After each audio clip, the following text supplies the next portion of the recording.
Okay, we're good. So generator, there's a couple different places, but all the switches are going to work the same way. You push down on the generator switch, this light's going to come on. Oop, I may not have turned the battery disconnect on. Roughly 5 to 10 seconds to... There it is. Yeah. 5 to 10 seconds down, primes the pump, and then you hold up till it starts, generator's on, and now the easiest way to tell whether you're running a generator or running 110 power is you're looking for power to come on this. Give it just a second, it'll come on, and we will turn some ACs on. There it is. Right there. How long does it take this refrigerator to get cool? This refrigerator should be cold already. Okay. But it doesn't take long. Okay. This is just like this is a residential refrigerator, so it works off of 110, and it'll. So is it running off batteries when we're not using it? It'll work off of an inverter. So technically yes, but it still pulls it'll pull from the battery power, but it'll run 110. So we'll drain the batteries like if we've been setting for a long time? It will drain the batteries if you're setting for a long time. Yes. Turn those on. We will turn, and then we'll head back to the door so I can start showing you lights and switches. So how do we stop that from draining the battery? So you can turn it off. You can turn the inverter off if you're not plugged in, which when we come across the inverter switch, I'll show you how to do that. Okay.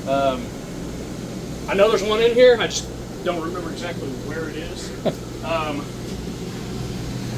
Just trying to make sure it's not up there. It's right here, right inside the door. So this is how you turn the inverter off and on here. So off and on, it'll have this light lit up. So status on, and it'll work with the batteries, not with off the batteries that way.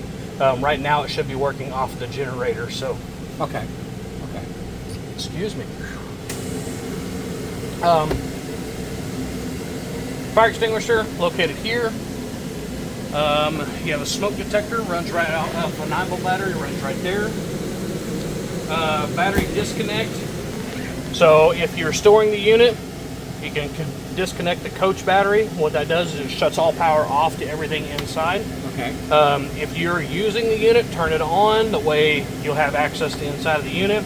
Your awning, as long as the ignition is off, you can run this awning in and out.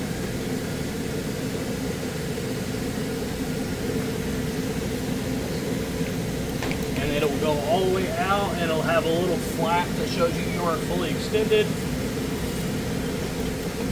Right. Come on now.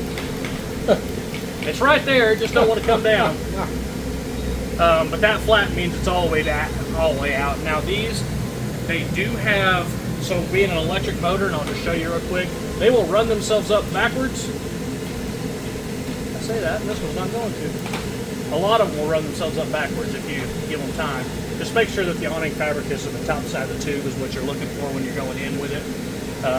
But we're just going to run that all the way in. You don't want to have it out more than 10 mile an hour winds. It could grab winds, pull off, and then you'll have no awning.